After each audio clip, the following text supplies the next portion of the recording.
ఓం సమర్థ సద్గురు శ్రీ సాయినాథాయ నమః. శ్రీరామకృష్ణ కథామృతం 44వ అధ్యాయం. శ్రీరామకృష్ణుల ఆధ్యాత్మిక అనుభూతులు. ప్రథమ పరిచ్ఛేదం.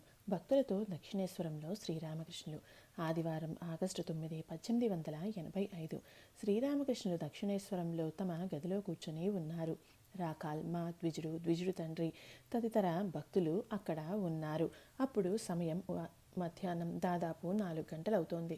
బృందావనం నుండి తిరిగి వచ్చాక రాకాల్ కొన్ని రోజులు తన ఇంట్లోనే గడిపాడు. ప్రస్తుతం అతడు శ్రీరామకృష్ణులతోనే ఉంటున్నాడు. లాటు, హరీష్, రామ్లాల్లు కూడా అక్కడే ఉంటున్నారు. శ్రీరామకృష్ణుల ఆరోగ్యం బాగుండడం లేదు. గొంతు క్యాన్సర్ ప్రథమ సూచనలు ఇప్పుడు కానవస్తున్నాయి. కానీ ఆయన మనోప్రశాంతతకు ఏమాత్రం భంగం వాటిల్లలేదు. రాత్రింబవళ్ళు ఆయన తమ భక్తులు ఆధ్యాత్మికోన్నతిని ఎలా పొందగలరు అనే చింతనలోనే మునిగి ఉన్నారు. వారిని భగవన్మార్గంలో పయనించేలా చేస్తున్నారు. భక్తి జ్ఞానాలను అలవరుచుకోమని ఉద్బోధిస్తూ కామిని కాంచనాల విషయమై అప్రమత్తంగా ఉండమని హెచ్చరిస్తున్నారు. వ్యాధిని ఎంతమాత్రం లక్ష్య పెట్టకుండా తాము ఏ కార్యం నిమిత్తం వచ్చారో దాన్ని నెరవేర్చడంలో పూర్తిగా నిమగ్నులయ్యారు. ద్విజుడి తండ్రి శ్రీరామకృష్ణులు. ద్విజుడి వయస్సు 16 సంవత్సరాలు ఉంటుంది. అతడు తల్లి మరణించిన తర్వాత తండ్రి పునర్వివాహం చేసుకున్నాడు. ద్విజుడు మాతో పాటు తరచూ దక్షిణేశ్వరానికి వస్తూ ఉంటాడు. కానీ అతడి తండ్రికి ఇది ఎంతమాత్రం ఇష్టం లేదు. శ్రీరామకృష్ణులను దర్శింపవస్తానని ద్విజుడి తండ్రి చాలా రోజులుగా చెబుతున్నాడు. ఇవాళే వీలు చిక్కింది. కలకత్తాలోని ఒక వ్యాపార సంస్థలో ఆయన మేనేజరుగా పనిచేస్తున్నాడు. ఆయన న్యాయశాస్త్రంలో పట్టభద్రుడు కూడా. శ్రీరామకృష్ణులు ద్విజుడు తండ్రితో, మీ పిల్లలు ఇక్కడకు రావడం గురించి మీరు విచారించవద్దు. చైతన్యం జాగృతం అయ్యాక వెళ్ళి సంసారంలో వసించండి అని నేను జనులకు చెబుతూ ఉంటాను. ఎంతో శ్రమపడ్డాక బంగారాన్ని వెలికి తీశాము అనుకుందాం. అప్పుడు దాన్ని మట్టిలో ఉంచవచ్చు, లేకపోతే పెట్టెలో ఉంచవచ్చు, లేకుంటే నీటిలోనైనా ఉంచవచ్చు. అయితే బంగారానికి మాత్రం ఏమీ కాదు. అనాసక్తుడై సంసారంలో ఉండండి అని నేను చెబుతూ ఉంటాను. నూనె రాచుకున్నాక పనసతనులు ఒలిచినట్లయితే చేతులకు జిగురు అంటుకోదు. అపరిపక్వ మనస్సును సంసారంలో ఉంచినట్లయితే అది మలినమైపోతుంది. జ్ఞానాన్ని ప్రాప్తించుకున్న పిదపే సంసారంలో గడపాలి. నీళ్లలో పాలు పోస్తే ఆ పాలు కలిసిపోతాయి. కానీ పాల నుండి వెన్న తీసి దాన్ని నీళ్లలో వేసినప్పుడు ఏ సమస్య ఉండదు. ద్విజుడి తండ్రి. అవునండి, నిజమే. శ్రీరామకృష్ణులు నవ్వుతూ, మీ పిల్లలను మీరు ఎందుకు మందలిస్తుంటారో నేను అర్థం చేసుకోగలను. మీరు వారిని ఊరకే భయపెడుతూ ఉంటారు. బ్రహ్మచారి ఒక పాముతో ఇలా అన్నాడు, నీకు బొత్తిగా తెలివిలేదు. నేను నీకు కాటు వేయవద్దని చెప్పానే కానీ బుసకొట్టవద్దని చెప్పలేదే. నువ్వు కనుక బుసకొట్టి ఉంటే నీ శత్రువులు నిన్ను ఇలా బాధి ఉండేవారు కాదు. మీరు పిల్లలను మందలించడం కేవలం బుసకొట్టడం లాంటిదే. ద్విజుడి తండ్రి నవ్వసాగాడు.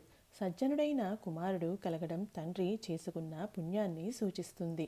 చెరువు తవ్వినప్పుడు చక్కటి నీరు కనుక లభ్యమైతే అది చెరువు యజమాని చేసుకున్న పుణ్యానికి గుర్తు.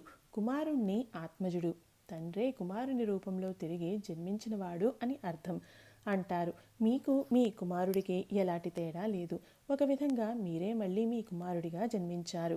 ఒక రూపంలో మీరు లౌకిక వ్యక్తి, ఆఫీసులో పనిచేస్తూ ఉంటారు, గృహస్థ జీవితాన్ని గడుపుతూ ఉంటారు.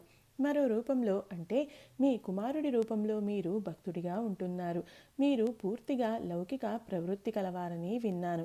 కానీ చూడబోతే మీరు అలాంటి వారు కాదని తెలుస్తోంది. నవ్వుతూ, ఇవన్నీ మీకు తెలిసినవే. మీరు ఎంతో సావధానంగా ఉంటారని తెలుస్తోంది. అందుకే నేను చెప్పే వాటినన్నిటికీ అవును అవును అంటున్నారు. ద్విజుడు తండ్రి మందహాసం చేశాడు. మీ పిల్లలు ఇక్కడకు రావడం వల్ల మీరు ఎలాంటి వారు తెలుసుకోగలరు. తండ్రి ఎంతటి అమూల్యమైన వాడని. తల్లిదండ్రులను మోసగించి ధార్మిక జీవనం గడిపే వాడికి దొరికేది బూడిదే. మనిషికి ఎన్నో రుణాలు ఉన్నవి. పితృరుణం, దేవరుణం, ఋషి రుణం, ఇంకా మాతృరుణం కూడా ఉన్నది. పైగా భార్య పట్ల కూడా రుణం ఉంటుంది. ఆమెను పోషించవలసి ఉంటుంది. శీలవతి అయిన పక్షంలో తన మరణానంతరం ఆమె పోషణకు ఏ లోటు రాకుండా భర్త ఏర్పాట్లు చేయాలి. మా అమ్మ కారణంగా నేను బృందావనంలో నివసించలేకపోయాను. దక్షిణేశ్వర కాళీ ఆలయంలో మా అమ్మ ఉంటుంది అన్న తలంపు రాగానే నా మనస్సు బృందావనంలో మరి ఉండలేకపోయింది. నేను వీరితో సంసారంలోనూ ఉండలేను, భగవంతుడి పట్ల నేను వీరితో సంసారంలోనూ ఉండండి, భగవంతుడి పట్ల మనస్సును ఉంచండి అంటూ ఉంటాను. సంసారాన్ని వదిలిపెట్టమని చెప్పను. ఇది చెయ్యండి, అది కూడా చెయ్యండి అంటూ ఉంటాను. ద్విజుడు తండ్రి: నేను మా పిల్లలతో చదువుల్లో బాగా రాణించాలని చెబుతూ ఉంటాను. మీ వద్దకు వెళ్ళడానికి వారికి అభ్యంతరం చెప్పను. కానీ తోటి పిల్లలతో కలిసి కాలక్షేపం చేస్తూ సమయం వృధా చేసుకోవద్దని మాత్రం హెచ్చరిస్తూ ఉంటాను. శ్రీరామకృష్ణులు ద్విజుణ్ణి ప్రస్తావిస్తూ, ఈ అబ్బాయి మంచి సంస్కారాలతో జన్మించాడు. ఇతడి సోదరులు ఇద్దరు ఇతడి కంటే భిన్నంగా ఉన్నారు ఎందుకని? ఇతడు మాత్రమే ఆధ్యాత్మిక ప్రవృత్తిని కలిగి ఉన్నాడు ఎందుకని? బలవంతంగా మీరు ఇతన్ని ఇక్కడకు రాకుండా చేయగలరా? ఎవరికి ఎలాంటి సంస్కారాలు ఉంటాయో అలాగే జరుగుతుంది. ద్విజుడు తండ్రి: ఆ మాట నిజమేనండి. శ్రీరామకృష్ణులు నేల మీద పరిచిన చాపపై ద్విజుడి తండ్రికి సమీపంగా కూర్చున్నారు. ఆయనతో మాట్లాడుతూ మధ్య మధ్యలో ఆయన శరీరాన్ని నెమ్మదిగా నిమురుతున్నారు. సాయంకాలం కానున్నది. శ్రీరామకృష్ణులు మా తదితరులతో ఈయనకు ఆయన ఆలయాలన్నింటినీ చూపించండి. నాకు స్వస్థతగా ఉంటే నేనే వచ్చి చూపించి ఉండేవాడిని అన్నారు. పిల్లలకు మిఠాయిలు పెట్టమని ఎవరికో పురమాయించారు. ద్విజుడి తండ్రితో వీరిని ఏమైనా తిననివ్వండి, నోటిని తీపి చేసుకోవాలి అన్నారు. ద్విజుడి తండ్రి ఆలయాలను ఆలయమూర్తులను సందర్శించిన పిదప తోటలో అటు ఇటు పచార్లు చేస్తున్నాడు. శ్రీరామకృష్ణులు తమ గదికి ఆగ్నేయంలో ఉన్న మొగసాలలో భూపేన్, ద్విజుడు, మా తదితరులతో ఆనందంగా మాట్లాడుతూ ఉన్నారు. వారితో పరాచికాలాడుతూ ఆయన ఉల్లాసంగా భూపేన్ మాల వీపు మీద చరిచారు. నవ్వుతో ద్విజుడితో, ఏమోయ్, మీ నాన్నగారితో ఎలా మాట్లాడాను అన్నారు. సంధ్యాకాలం తర్వాత ద్విజుడి తండ్రి మళ్ళీ శ్రీరామకృష్ణుల గదిలోకి తిరిగి వచ్చాడు. కాసేపట్లో ఆయన బయలుదేరనున్నాడు. ఉక్కపూస్తున్నందున శ్రీరామకృష్ణులే స్వయంగా ఆయనకు విసనకర్రతో విసరసాగారు. ఆయన బయలుదేరేటప్పుడు శ్రీరామకృష్ణులు లేచి నిలబడి ఆయనకు వీడ్కోలు పలికారు. ద్వితీయ పరిచ్ఛేదం. శ్రీరామకృష్ణులు అవతారమా? సమయం రాత్రి 8 గంటలు అవుతోంది. శ్రీరామకృష్ణులు మహిమాచరణ్తో మాట్లాడుతున్నారు. రాఖాల్, మా ఇంకా మహిమాచరణ్ స్నేహితులు ఒకరిద్దరు కూడా గదిలో ఉన్నారు. మహిమాచరణ్ ఈ రోజు రాత్రి దక్షిణేశ్వరంలోనే బస చేయనున్నాడు. శ్రీరామకృష్ణులు: అది సరే, కేదార్ సంగతి ఏమిటంటావు? అతడు పాలు చూడటమేనా, లేక తాగాడు కూడానా?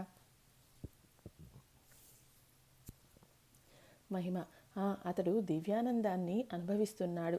శ్రీరామకృష్ణులు: మరి నిత్యగోపాల్ సంగతి? మహిమ: అతడు ఉన్నత స్థితిలో ఉన్నాడు. శ్రీరామకృష్ణులు: అవును. గిరీష్ ఘోష్ ఎలా ఉన్నాడు? మహిమ: అతడు కూడా ఎంతగానో పురోగమించాడు. కానీ అతడు వేరే తరగతికి చెందినవాడు. శ్రీరామకృష్ణులు: మరి నరేంద్రుడు? మహిమ: 15 సంవత్సరాల క్రితం నేను ఎలాంటి స్థితిలో ఉండేవాడినో ప్రస్తుతం అతడు అలాంటి స్థితిలో ఉన్నాడు. శ్రీరామకృష్ణులు: చిన్న నరేంద్రుడి విషయం ఏమిటి? అతడు ఎంతటి సరళ హృదయుడో కదా? మహిమ: అవునండి, అతడు అతి సరళ హృదయ స్వభావం కలవాడు. శ్రీరామకృష్ణులు: సరిగ్గా చెప్పావు. కాసేపు ఆలోచించు. ఇంకా ఎవరున్నారో చెప్పమా. ఇక్కడకు వచ్చే కుర్రవాళ్ళు 2 విషయాలు తెలుసుకుంటే చాలు. వాటిని తెలుసుకున్నట్లయితే వారికి ఇక ఎక్కువగా సాధనలు చేయవలసిన అవసరం ఉండదు. మొదటిది శ్రీరామకృష్ణులు ఎవర్ని అనేది. రెండవది వారు ఎవరు అన్నది. ఈ కుర్రవాళ్లలో చాలామంది ఆంతరంగిక శ్రేణికి చెందినవారు. ఆంతరంగిక శ్రేణికి చెందినవారు ముక్తిని పొందరు. వాయవ్య ప్రాంతాన నేను మరోసారి దేహాన్ని ధరించవలసి ఉంటుంది. ఈ కుర్రవాళ్లను చూసినప్పుడల్లా నాకు ప్రాణం లేచి వచ్చినట్లు అనిపిస్తుంది. పిల్లలను పుట్టించి వ్యాజ్యాలలో పడి అటూ ఇటూ తిరుగుతూ కామినీ కాంచనాలలో మునిగి ఉన్న వారిని చూసి నేను ఎలా ఆనందించగలను? పవిత్ర హృదయులను చూడకుండా నేను ఎలా జీవించగలను? 5 రకాల సమాధి స్థితులు, కుండలిని షట్చక్రాలు, తర్వాత మహిమాచరణ్ శాస్త్రాలలోని శ్లోకాలను కొన్నింటిని పఠించాడు. పిదప తంత్రశాస్త్రంలోని పలు రకాల ముద్రల గురించి కాసేపు మాట్లాడాడు. శ్రీరామకృష్ణులు: అది సరే, సమాధి స్థితిలో నా ఆత్మ మహాకాశంలో పక్షిలా విహరిస్తూ ఉంటుందని కొందరు అంటూ ఉంటారు. ఋషికేశ్కు చెందిన సాధువు ఒకరు ఒకసారి ఇక్కడకు వచ్చారు. అతడు నాతో ఇలా అన్నాడు: సమాధి 5 విధాలుగా ఉంటుంది. నువ్వు వాటినన్నింటినీ అనుభూతం చేసుకున్నావని తెలుస్తోంది. ఈ సమాధి స్థితుల్లో మహావాయువు గమనం చీమలాగా, చేపలాగా, కోతిలాగా, పక్షిలాగా లేక పాములాగా ఉన్నట్లు అనుభూతి కలుగుతుంది. ఒక్కోసారి వాయువు వెన్నెముకలలో చీమలలాగా పాకుతూ పైకి వెళ్తూ ఉన్నట్లు అనుభవమవుతుంది. మరోసారి సమాధి స్థితిలో భావసముద్రాన ఆత్మ చేపలా ఈదులాడుతూ ఉంటుంది. కొన్ని సందర్భాలలో నేను పక్కకు తిరిగి పడుకొని ఉన్నప్పుడు మహావాయువు కోతిలా నన్ను తోస్తూ నాతో ఆడుకుంటున్నట్లు తోస్తుంది. అప్పుడు నేను నిశ్చలంగా ఉండిపోతాను. అదే వాయువు కోతిలా హఠాత్తుగా ఒక్క గెంతుతో సహస్రారాన్ని చేరుకుంటుంది. అందుకే నేను గెంతుతూ లేవడం మీరు చూస్తూ ఉంటారు. మళ్ళీ ఒక్కోసారి మహావాయువు పక్షిలా ఈ కొమ్మ నుండి ఆ కొమ్మకు, ఆ కొమ్మ నుండి ఈ కొమ్మకు ఎగురుతూ ఉంటుంది. అది ఏ కొమ్మ మీద కూర్చుంటుందో ఆ చోటు అగ్నిలా మాడిపోతున్నట్లు అనిపిస్తుంది. అది బహుశా మూలాధారం నుండి స్వాదిష్టానం, స్వాదిష్టానం నుండి హృదయానికి, ఇదే క్రమంలో శిరస్సులోకి ఎగబ్రాకుతూ ఉంటుంది. ఒక్కోసారి మహావాయువు తిర్యగతిలో పాములా మెలికలు తిరుగుతూ వెళ్తూ ఉంటుంది. ఈ విధంగా పోతూ పోతూ చివరకు శిరస్సును చేరేసరికి సమాధి స్థితి కలుగుతుంది. కుండలిని శక్తి జాగృతం అవ్వకుండా చైతన్యం కలుగదు. కుండలిని శక్తి మూలాధారంలో నెలకొని ఉంటుంది. చైతన్యం కలిగినప్పుడు అది సుషుమ్న నాడి ద్వారా స్వాదిష్టానం, మణిపురం ఇత్యాది చక్రాలన్నింటినీ భేదించి చివరకు శిరస్సులోకి వచ్చి చేరుతుంది. దీనినే మహావాయుగతి అంటారు. ఆఖరికి సమాధి స్థితి కలుగుతుంది. కేవలం పుస్తకాలు చదివినంత మాత్రాన చైతన్యం కలగదు. భగవంతుణ్ణి ప్రార్థించాలి. ఆయన కోసం వ్యాకులత చెందినప్పుడు మా కుండలిని జాగృతం అవుతుంది. జ్ఞానం గురించి కేవలం వినడమో లేక పుస్తకాలలో చదవడం వల్లనో ఏమిటి ప్రయోజనం? నాకు ఈ స్థితి కలగడానికి ముందు కుండలిని ఏ జాగృతమవుతుందో నాకు వెల్లడి చేయబడింది. క్రమక్రమంగా పద్మాలన్నీ విచ్చుకున్నాయి. పిదప సమాధి స్థితి ఏర్పడింది. ఇది అతి గుహ్యమైన విషయం. అచ్చం నాలాగే ఉన్న 22 లేక 23 సంవత్సరాల కుర్రవాడు సుషుమ్నా నాడి లోనికి ప్రవేశించి జిహ్వ ద్వారా యోనిలాంటి పద్మాలతో రమించడం చూశాను. మొదట అపానస్థానం, తర్వాత లింగం, నాభి. ఈ క్రమంలో చతుర్దళ, షడ్దళ, దశదశ పద్మాలన్నీ అధోముఖంగా ఉన్నవి. అవన్నీ ఊర్ధ్వముఖమైపోయాయి. హృదయంలోకి వచ్చినప్పుడు నాకు బాగా గుర్తుంది. అతడు జిహ్వ ద్వారా రమించాక అధోముఖమై ఉన్న ద్వాదశదళ పద్మం ఊర్ధ్వముఖమై విచ్చుకుంది. ఆ తర్వాత కంఠంలో షోడశదళ పద్మం, లలాటంలో ద్విదళ పద్మం, చివరకు శిరస్సులో సహస్రదళ పద్మం విచ్చుకున్నవి. అప్పటి నుండి నేను ఈ స్థితిలో ఉండిపోయాను. తృతీయ పరిచ్ఛేదం. గోప్య విషయాలు. శ్రీరామకృష్ణుల స్వీయ అనుభూతులు. శ్రీరామకృష్ణులు ఈ విధంగా మాట్లాడుతూ మహిమాచరణ్కు సమీపంగా నేల మీద కూర్చున్నారు. మా రాకాలతో పాటు ఒకరిద్దరు భక్తులు కూడా అక్కడ ఉన్నారు. శ్రీరామకృష్ణులు మహిమతో, నా ఆధ్యాత్మిక అనుభూతుల గురించి మీకు చెప్పాలని నేను చాలా కాలంగా అనుకుంటున్నాను. కానీ చెప్పలేకపోయాను. ఇవాళ చెబుదామనుకుంటున్నాను. సాధనలు చేయడం ద్వారా నేనున్న స్థితిని పొందవచ్చునని మీరు అంటూ ఉంటారు కదా. అయితే అసలు సంగతి వేరే. ఇందులో తమను సూచిస్తూ ఒక విశేషం ఉన్నది. మా రాకాల్ తదితర భక్తులు శ్రీరామకృష్ణులు ఏం చెబుతారా అని ఆతురతతో చూస్తున్నారు. శ్రీరామకృష్ణులు, భగవంతుడు నాతో మాట్లాడాడు. కేవలం దర్శనం మాత్రమే కాదు, మాట్లాడాడు కూడా. ఆయన గంగానదిలో నుండి రావడం నేను మర్రి చెట్టు కింద నుండి చూశాను. తర్వాత ఎన్ని నవ్వులని ఆటలాడుతూ ఆయన నా వేళ్ల మెటికలు విరిచాడు. అటు తర్వాత మాట్లాడాడు. అవును, మాట్లాడాడు. 3 రోజుల పాటు ఎడతెరిపి లేకుండా విలపించాను. అప్పుడు ఆయన వేదాలు, పురాణాలు, తంత్రాలు మొదలైన శాస్త్రాలలో ఏముందో నాకు వెల్లడి చేశాడు. మహామాయ యొక్క మాయ ఏమిటో కూడా ఆయన ఒకరోజు నాకు చూపించాడు.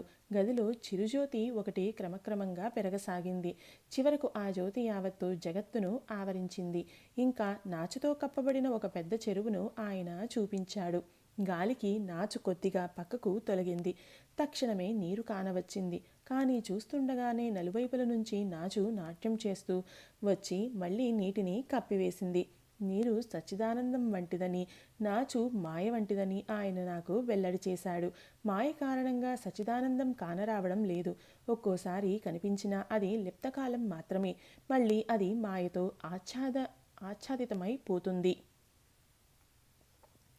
ఎలాంటి వ్యక్తులు ఇక్కడకు వస్తారో వారు రావడానికి ముందే నాకు వెల్లడింపబడుతుంది. పంచవటి సమీపంలో మర్రి చెట్టు, పొగడ చెట్టు నడుమ చైతన్యుల బృందం సంకీర్తన, నృత్యం చేస్తూ కనిపించింది. ఆ బృందంలో నేను బలరాంను చూశాను. లేకుంటే పటిక బెల్లం మొదలైనవి నాకు ఎవరు సరఫరా చేస్తారు? ఇంకా ఇతన్ని మా కూడా చూశాను. కేశవ్ సేన్ను కలుసుకోవడానికి మునిపే నేను అతన్ని చూశాను. కేశవ్ సేన్ అతడి బృందాన్ని సమాధి స్థితిలో చూశాను. ఒక గది నిండా మనుషులు నా ఎదుట కూర్చొని ఉన్నారు. కేశవ్ పురివిప్పిన నెమల్లా అగుపించాడు. పురి అంటే అర్థం అతడి అనుచరుల సమూహం. కేశవ్ తల మీద ఎర్రటి మణిని చూశాను. అది రజోగుణానికి చిహ్నం. కేశవ్ తన శిష్యులతో ఈయన అనగా శ్రీరామకృష్ణులు ఏం చెబుతారో మీరంతా వినండి అన్నాడు. నేను అమ్మతో, అమ్మ, వీరిది ఆంగ్లేయుల ధోరణి, నేను వీరితో ఎందుకు మాట్లాడాలి అన్నాను. అప్పుడు కలికాలంలో ఇలాగే ఉంటుంది అని అమ్మ నాకు వివరించింది. పిదప కేశవ్ అతడి అనుచరులు ఇక్కడ అంటే శ్రీరామకృష్ణ నుండి హరినామం, జగజ్జనని నామం స్వీకరించారు. అందుకే అమ్మ కేశవ్ బృందం నుండి విజయ్ను దూరం చేసింది. కానీ అతడు ఆది సమాజంలో చేరలేదు. తమను చూపుతూ ఇందులో విశేషమైనది ఏదో ఒకటి ఉండి ఉండాలి. చాలా కాలం క్రితం గోపాల్ సేన్ అనే యువకుడు ఇక్కడకు వచ్చేవాడు. ఇందులో ఉన్న వ్యక్తి గోపాల్ ఛాతి మీద పాదం మోపాడు. అప్పుడు గోపాల్ భావావస్థలో ఇలా అన్నాడు, మీరు ఇంకా వేచి ఉండవలసి ఉంది. నేను లౌకిక వ్యక్తులతో ఇక ఎంతమాత్రం ఉండలేను. ఆ పిదప పోతున్నాను అని చెప్పి అతడు ఇంటికి వెళ్ళిపోయాడు. తర్వాత అతడు దేహత్యాగం చేశాడని విన్నాను. బహుశా అతడే నిత్యగోపాల్గా జన్మించి ఉండవచ్చు. అద్భుత దర్శనాలు ఎన్నో కలిగాయి. అఖండ సచిదానందుణ్ణి దర్శనం కలిగింది. అందులో 2 తరగతులకు చెందిన వారు కంచెకు చెరో వైపున విడివిడిగా ఉన్నారు. ఒకవైపు కేదార్, చుని తదితర సాకారవాద భక్తులు ఉన్నారు. మరోవైపు ఎర్రటి ఇటుకరాయి పొడి గుట్టల జ్యోతి ఉన్నది. దాని నడుమ నరేంద్రుడు కూర్చొని ఉన్నాడు. సమాధి నిమగ్నుడై ఉన్నాడు. ధ్యానంలో నిమగ్నుడై ఉండటం చూసి ఓ నరేంద్ర అని పిలిచాను. అతడు కొద్దిగా కళ్ళు తెరిచాడు. అతడే ఒక రూపంలో సిమ్లా, కలకత్తాలో నరేంద్రుడు జన్మించిన ప్రాంతంలో కాయస్థ కుటుంబంలో జన్మించినట్లు అర్థం చేసుకున్నాను. అప్పుడు నేను అమ్మతో, అమ్మ అతన్ని మాయలో బంధించివేయి, లేకుంటే అతడు సమాధి స్థితుడై దేహత్యాగం చేస్తాడు అన్నాను. సాకారాన్ని విశ్వసించే కేదార్ తొంగి చూసి వణికిపోతూ పారిపోయాడు. అందుకే తమలో అమ్మ స్వయంగా నెలకొని ఉండి భక్తులతో లీలలను నిర్వర్తిస్తోందని అనుకుంటాను. నాకు మొదటిసారి ఈ స్థితి కలిగినప్పుడు నా దేహం జ్యోతిలా ప్రకాశించేది, ఛాతీ ఎర్రబారేది. అప్పుడు అమ్మతో, అమ్మ వెలుపల ప్రకాశించవద్దు, లోపలకు వెళ్ళిపో అన్నాను. అందుకే ఈ దేహం రంగు ఇప్పుడు పేలవంగా ఉంది. లేకుంటే జనం నన్ను పీడించి ఉండేవారు. తేజోమయ దేహాన్ని చూసి జనం ఇక్కడ గుంపుగా మూగేవారు. ఇప్పుడు వెలుపలి ప్రకాశం లేదు. దీనితో కలుపు మొక్కలు ఊరకే చూడవచ్చేవారు ఇక్కడ నిలవజాలరు. ఎవరైతే శుద్ధ భక్తులో కేవలం వారు మాత్రమే ఉంటారు. నాకు ఈ వ్యాధి ఎందుకు కలిగిందో తెలుసా? దానిలో ఓ అంతరార్థం ఉంది. ఈ వ్యాధిని చూసి సకామ భక్తి ఉన్నవాళ్ళు పారిపోతారు. నాకు ఒక కోరిక ఉండేది. అమ్మతో, అమ్మ నేను భక్తులకు రాజును కావాలి అన్నాను. మళ్ళీ నా మనస్సులో ఒక ఆలోచన తలెత్తింది. ఎవరైతే హృదయపూర్వకంగా భగవంతుణ్ణి ప్రార్థిస్తారో వారు ఇక్కడకు తప్పక రావాల్సి ఉంటుంది. తప్పక రావాలి. చూడు అలాగే జరుగుతుంది. అందరూ అలాంటి వారే వస్తున్నారు. ఇందులో ఏముందో నా తల్లిదండ్రులకు తెలుసు. మా తండ్రి గారికి గయలో రఘువీరుడు స్వప్నంలో కనిపించి నేను నీ కుమారుడిగా జన్మిస్తాను అన్నాడు. ఇందులో ఉన్నది భగవంతుడే. కామిని కాంచనాల ఎంతటి నిరుపమాన త్యాగం! ఇది నేను సాధించాననుకుంటున్నారా? నేను స్వప్నంలో కూడా స్త్రీ సంభోగం చేయలేదు. నాంగ్టా నాకు వేదాంతాన్ని బోధించాడు. 3 రోజుల్లోనే సమాధి స్థితి కలిగింది. మాధవీలత క్రింద నా సమాధి స్థితిని చూసి అతడు చకితుడైపోయాడు. అరే ఇదేమిటి అన్నాడు. అప్పుడు అతడు ఇందులో ఏముందో తెలుసుకోగలిగాడు. నాతో, నన్ను వెళ్ళనివ్వు అన్నాడు. ఆ మాటలు విని నేను భావావస్థలోకి వెళ్ళిపోయాను. ఆ స్థితిలో నేను నాకు వేదాంతం బోధపడనిదే, వేదాంతరీత్యా సత్యాన్ని సాక్షాత్కరించుకోనిదే నువ్వు వెళ్ళజాలవు అన్నాను. అప్పుడు నేను రాత్రింబవళ్ళు అతడితోనే ఉండేవాడిని. మేము కేవలం వేదాంతం గురించి మాత్రమే మాట్లాడుకునేవాళ్ళం. బ్రాహ్మణి నాతో ఇలా అంది, నాయనా నువ్వు వేదాంతం వినవద్దు. అది నీ భక్తికి హాని కలిగిస్తుంది. అమ్మతో ఇలా అన్నాను, అమ్మ, ఈ దేహాన్ని నేను ఎలా రక్షించుకోగలను? సాధువులు భక్తులను నా వద్ద ఎలా నిలుపుకోగలను? ఒక సంపన్నుణ్ణి నా వద్దకు పంపించు. అందుకే మధుర్బాబు నాకు 14 సంవత్సరాల పాటు సేవ చేశాడు. నా వద్దకు ఎలాంటి భక్తులు వస్తారో ఇందులో ఉన్న వ్యక్తి ముందుగానే తెలియచేస్తాడు. గౌరాంగుడి రూపదర్శనం అవగానే వెంటనే గౌరాంగుడి భక్తులు వస్తున్నారు అని అర్థం చేసుకుంటాను. ఎవరైనా శాక్తేయులు వస్తున్న పక్షంలో శక్తి రూపం అంటే కాళీ రూపం దర్శనం కలుగుతుంది. సాయంకాల హారతి సమయంలో కుటీ మీదకి వెళ్ళి, అరే మీరంతా ఎక్కడున్నారా రండి అంటూ కేకలు పెట్టేవాడిని.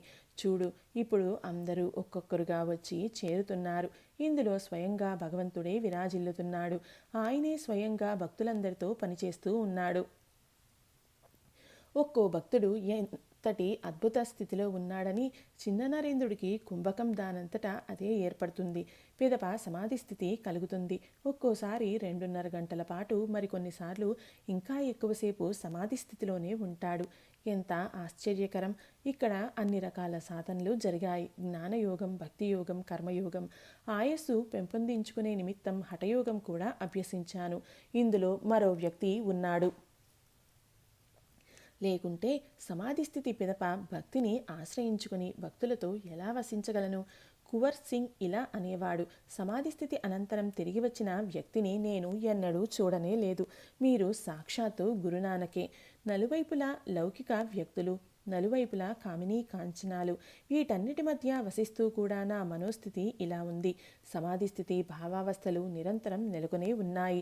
అందుచేతనే ప్రతాప్, బ్రహ్మ సమాజ సభ్యుడైన ప్రతాప్ చంద్ర మజుందార్ కుక్ సాహెబ్తో ఇక్కడకు వచ్చినప్పుడు నౌక మీద నా స్థితిని చూసి, అమ్మో, భూతం ఆవహించినట్లుగా ఉంది అన్నాడు. రాకాల్, మా ప్రభృతులు అవాక్కై శ్రీరామకృష్ణ ఈ అద్భుత దర్శనాల ఉదంతం వింటూ ఉన్నారు. శ్రీరామకృష్ణులు సూచిస్తున్న విషయాన్ని మహిమాచరణ్ అర్థం చేసుకున్నట్లు ఉంది. అంతా విని అతడు ఇలా అన్నాడు, అయ్యా, ప్రారబ్ధవశాత్తు మీకు ఇవన్నీ సంభవించాయి. శ్రీరామకృష్ణులు ఒక సాధువు లేక భక్తుడో అనేదే అతడి తలంపు. అతడి మాటలను అంగీకరిస్తూ ఆయన ఇలా అన్నారు, గత కర్మల ఫలం.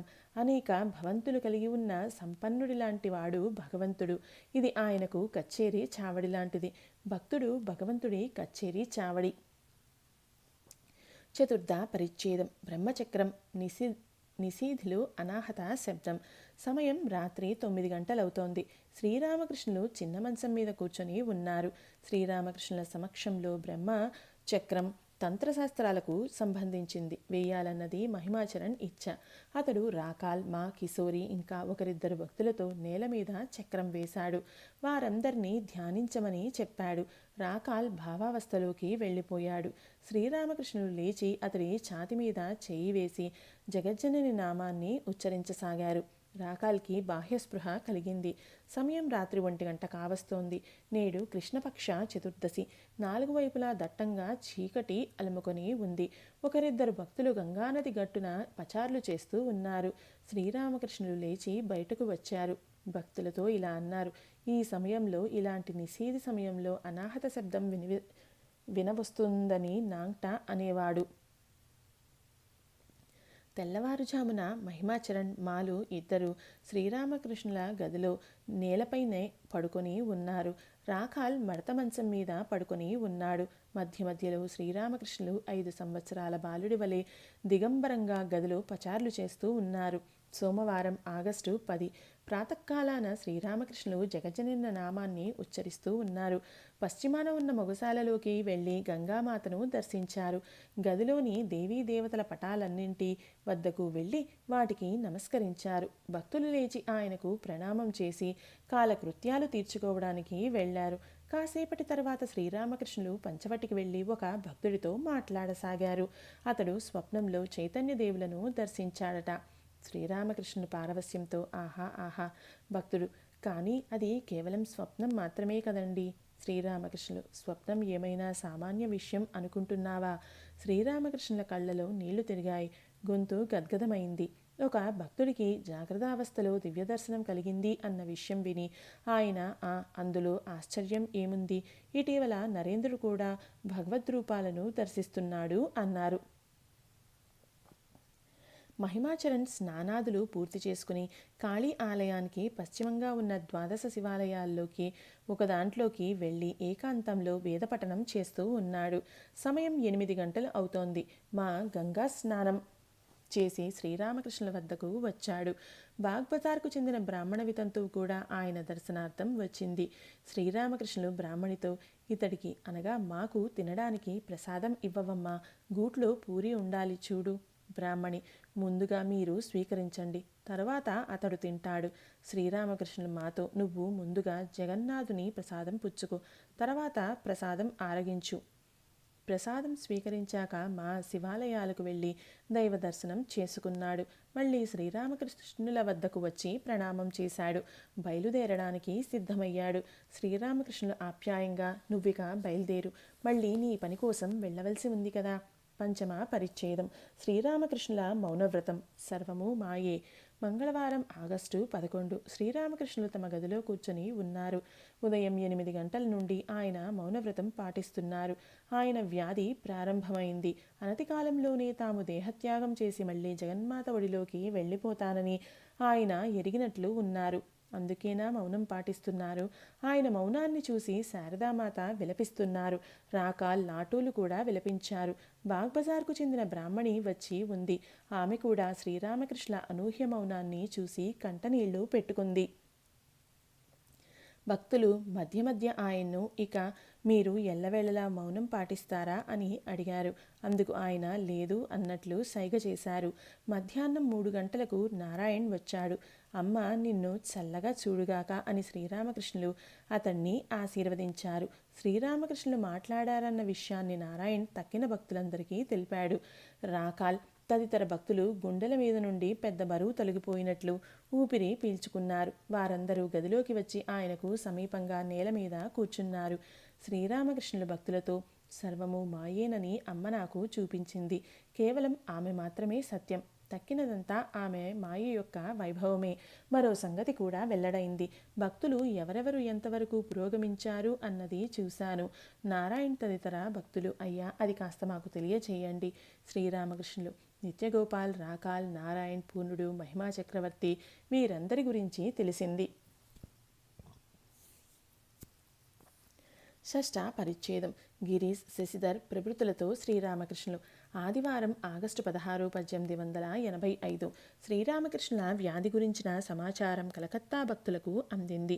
అది ఏదో మామూలు గొంతుపుండు లాంటిదేనని వారు అనుకున్నారు. గిరీష్, రామ్, నిత్యగోపాల్, మహాచక్రవర్తి, మహిమా చక్రవర్తి, కిశోరి పండిట్, శశిధర, తర్కచూడామణి తదితర భక్తులు ఆయన్ను దర్శించే నిమిత్తం దక్షిణేశ్వరం వచ్చారు. శ్రీరామకృష్ణులు మునుపటిలాగానే ఆనందంగా భక్తులతో మాట్లాడుతున్నారు.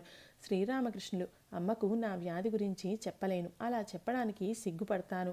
గిరీష్, భగవంతుడు మీ వ్యాధి నయమయ్యేలా చేస్తాడు. రామ్, అవునండి, మీకు బాగైపోతుంది. శ్రీరామకృష్ణులు నవ్వుతూ, మీరంతా అలాగే ఆశీర్వదించండి. అందరూ నవ్వారు. గిరీష్ కొత్తగా వస్తూ ఉన్న వ్యక్తి. శ్రీరామకృష్ణులు అతడితో ఇలా అన్నారు, నీకు ఎన్నో పనులు ఉంటాయి, వాటన్నిటితో నువ్వు సతమతమవుతూ ఉంటావు. ఇంకో 3 సార్లు నువ్వు ఇక్కడకు రా. బ్రహ్మం, ఆద్యాశక్తి అభిన్నం. శశిధర్తో, ఆద్యాశక్తి గురించి కాస్త చెప్పు. శశిధర్, అయ్యా నాకేం తెలుసునని మీరు అలా అడుగుతున్నారు? శ్రీరామకృష్ణులు నవ్వుతూ, ఫలానా మనిషిని ఎవరో వ్యక్తి అమితంగా గౌరవించేవాడట. హుక్కా కోసం నిప్పు తీసుకురమ్మని ఆ మనిషి ఆ వ్యక్తికి చెప్పాడు. అందుకు ఆ వ్యక్తి, అయ్యా మీకోసం నిప్పు తీసుకురావడానికి నేను అర్హుడనా ఏమిటి అన్నాడు. చివరకు నిప్పు తీసుకురానే లేదు. అందరూ నవ్వారు. శశిధర్, ఆద్యాశక్తి ఈ జగత్తుకు నిమిత్త కారణం, ఉపాదాన కారణం కూడా. ఆమె జీవజగత్తులను సృష్టిస్తోంది, మళ్ళీ ఆమె జీవజగత్తులుగా అయి ఉంటోంది. ఉదాహరణకు సాలీడు గూడును అదే స్వయంగా తయారు చేస్తుంది, నిమిత్త కారణం. పైగా అది గూడును తన శరీరంలో నుండే బయటకు తీస్తుంది, ఉపాదాన కారణం. శ్రీరామకృష్ణులు, మరో విషయం, ఎవరైతే పురుషుడో ఆయనే ప్రకృతి కూడా, ఎవరైతే బ్రహ్మమో ఆయనే శక్తి కూడా. ఆయన నిష్క్రియుడై ఉన్నప్పుడు, సృష్టి స్థితి లయాలను నిర్వర్తించినప్పుడు ఆయన బ్రహ్మం అంటాను, పురుషుడు అంటాను.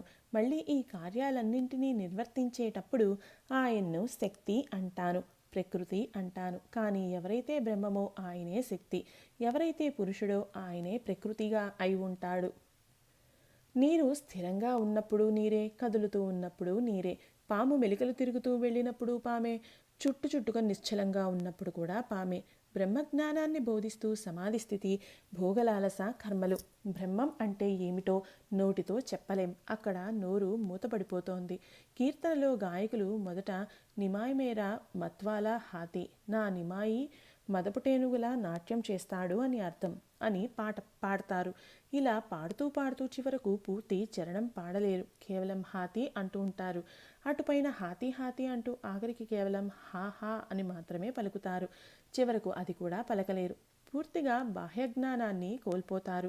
ఇలా పలుకుతూ శ్రీరామకృష్ణుడు సమాధి స్థితిలోకి వెళ్ళిపోయారు. నిలబడే సమాధి స్థితిలో ఉన్నారు. బాహ్యస్పృహలోకి వచ్చాక ఇలా అన్నారు, అక్షరాలకు అతీతమైన దానిని నోటితో చెప్పలేం. భక్తులు అందరూ మౌనంగా ఉండిపోయారు. మళ్ళీ శ్రీరామకృష్ణులే మాట్లాడుతూ ఇలా అన్నారు, భోగాలు మిగిలి ఉన్నంత వరకు లేక కర్మలు మిగిలి ఉన్నంత వరకు సమాధి స్థితి కలుగదు. శశిధర్తో, భగవంతుడు ప్రస్తుతం నీతో లెక్చర్లు ఇవ్వడం మొదలైన కర్మలు చేయిస్తున్నాడు. నువ్వు వీటినన్నింటినీ నిర్వర్తించవలసి ఉంది. ఈ కొద్దిపాటి కర్మలు తీరిపోయాక నీకు శాంతి లభిస్తుంది. ఇల్లాలు ఇంటి పనులు అన్నింటినీ ముగించుకున్నాక స్నానం చేయడానికి పోతుంది. పిదప ఎన్నిసార్లు పిలిచినా సరే ఆమె మాత్రం తిరిగి రాదు. సప్తమ పరిచ్ఛేదం. శ్రీరామకృష్ణులు.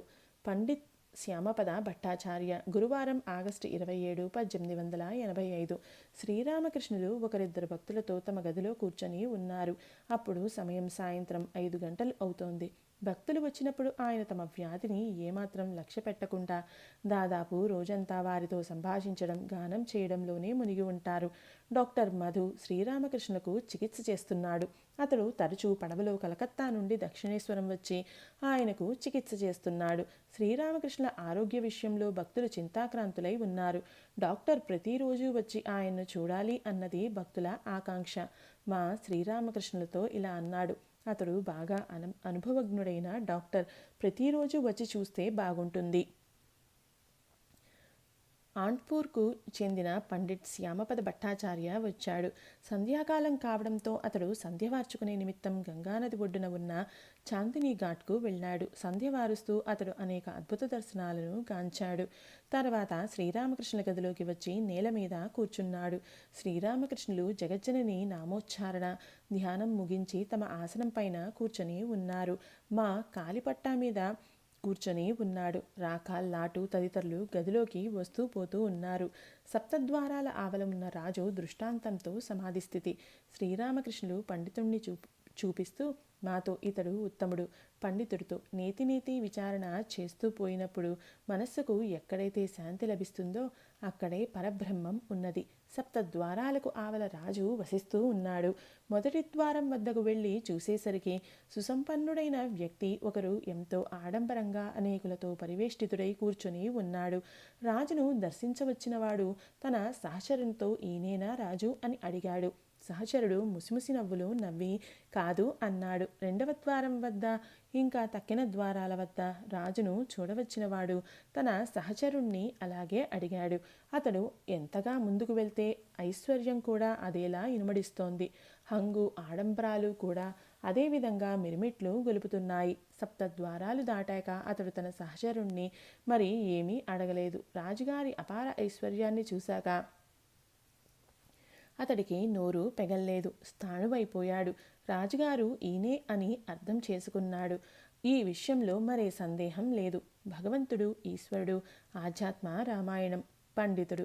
మాయను అతిక్రమించి వెళ్ళినప్పుడు మాత్రమే మనం భగవంతుణ్ణి చూడగలం. శ్రీరామకృష్ణులు. భగవంతుణ్ణి సాక్షాత్కరించుకున్నాక ఆయనే ఈ మాయ జీవజగత్తులుగా అయి ఉన్నట్లు గాంచుతాం. నీతి విచారణ చేసేటప్పుడు ఈ సంసారం మాయాభవనంగా, స్వప్నం లాంటిదిగా తోస్తోంది. కానీ భగవత్ సాక్షాత్కారానంతరం ఈ సంసారమే ఆనంద సౌధం అయిపోతుంది. కేవలం శాస్త్రపఠనం వల్ల ఏమిటి ప్రయోజనం? పండితులు కేవలం విచారణలోనే మునిగి ఉంటారు. పండితుడు ఎవరైనా పండితుడని నన్ను సంబోధిస్తే నాకు చిర్రెత్తుకు వస్తుంది. శ్రీరామకృష్ణులు, నువ్వలా అంటున్నావు అంటే దానికి భగవత్కృప ఉండి ఉండాలి. పండితులు కేవలం విచారణలోనే మునిగి ఉంటారు. ఒకరు పాలను గురించి విని ఉంటారు, మరొకరు పాలను తాగి ఉంటారు. అయితే భగవత్ సాక్షాత్కారానంతరం సర్వము నారాయణుడిగానే దర్శిస్తావు. నారాయణుడే సర్వము అయి ఉన్నాడు. పండితుడు నారాయణ స్తోత్రం ఒకటి పఠించాడు. శ్రీరామకృష్ణులు ఆనందంతో పరవశులు అయ్యారు. పిదప పండితుడు గీతలోని శ్లోకాన్ని ఉదహరించాడు. సర్వభూతస్థమాత్మానం సర్వభూతాని చాత్మని ఈక్షతే యోగయుక్తాత్మ సర్వత్ర సమదర్శనః. అర్థం: అన్నిట్లోనూ సమభావంతో వర్తించే యోగి సర్వ ప్రాణులలోనూ తనను కాంచుతాడు. అట్లే తనలోనే అన్ని ప్రాణులను చూస్తాడు. ఆత్మను పరమాత్మలో లగ్నం చేసే యోగి సకల భూతకోటిలోనూ పరమాత్మ స్వరూపాన్ని గాంచగలడు. శ్రీరామకృష్ణులు, మీరు ఆధ్యాత్మ రామాయణం చదివారా? పండితులు, కొద్దిగా చదివానండి. శ్రీరామకృష్ణులు, అది పూర్తిగా భక్తి జ్ఞానాలతో నిండి ఉంది. శబరి ఉపాఖ్యానం, అహల్య గానం చేసిన స్తోత్రం అవన్నీ భక్తిపూరితాలు. కానీ ఒక విషయం గుర్తుపెట్టుకోండి, విషయాశక్తికి భగవంతుడు ఎంతో దూరం. పండితుడు, అవునండి, విషయాశక్తి ఉన్న చోటుకు భగవంతుడు ఎంతో దూరంలో ఉంటాడు. అది లేని చోటుకు ఆయన అతి సమీపం. ఉత్తరపారకు చెందిన జమీందారు ఒకరిని చూశాను. ముఖర్జీ వంశీయుడు, వృద్ధాప్యం వచ్చేసింది. కానీ ఆయన కేవలం నవలలు, కథలు మాత్రమే వింటూ ఉంటాడు. శ్రీరామకృష్ణులు, ఆధ్యాత్మ రామాయణంలో మరో విషయం ఉంది. భగవంతుడే జీవజగత్తులుగా అయి ఉన్నాడు. పండితుడు ఆనందభరితుడయ్యాడు. భాగవతం దశమస్కందంలో ఈ భావానికి చెందిన స్తవం గానం చేశారు. హృదయపూర్వకంగా జపధ్యానాదులు చేసిన వారందరూ ఇక్కడకు వచ్చి తీరాలి. స్తవం వింటూ శ్రీరామకృష్ణులు నిలబడే సమాధి స్థితిలోకి వెళ్ళిపోయారు. పండితుడు కూర్చుని ఉన్నాడు. పండితుడి ఒడిలోనూ ఛాతి మీద తమ పాదాన్ని మోపి శ్రీరామకృష్ణులు నవ్వారు. పండితుడు ఆయన పాదాన్ని పట్టుకొని గురువు చైతన్యం దేహి అన్నాడు. పిదప శ్రీరామకృష్ణుడు చిన్న మంచం మీద కూర్చున్నారు. పండితుడు వెళ్ళిపోయాక మాతో ఇలా అన్నారు. చూసావా, నేను చెప్పిందంతా నిజమవుతోంది. హృదయపూర్వకంగా జపధ్యానాలు చేసిన వారందరూ ఇక్కడకు వచ్చి తీరాలి. అప్పుడు సమయం రాత్రి 10 గంటలవుతోంది. శ్రీరామకృష్ణులు కొద్దిగా రవ్వ పాయసం సేవించి పడుకున్నారు. మాను కాస్త కాళ్ళు పట్టమన్నారు. కాసేపటి తర్వాత రామ్లాల్తో కావాలంటే మా రాకాళ్ళు గదిలోనే నిద్రపోవచ్చు అన్నారు. ఓం సమర్థ సద్గురు శ్రీ సాయినాథాయ నమః.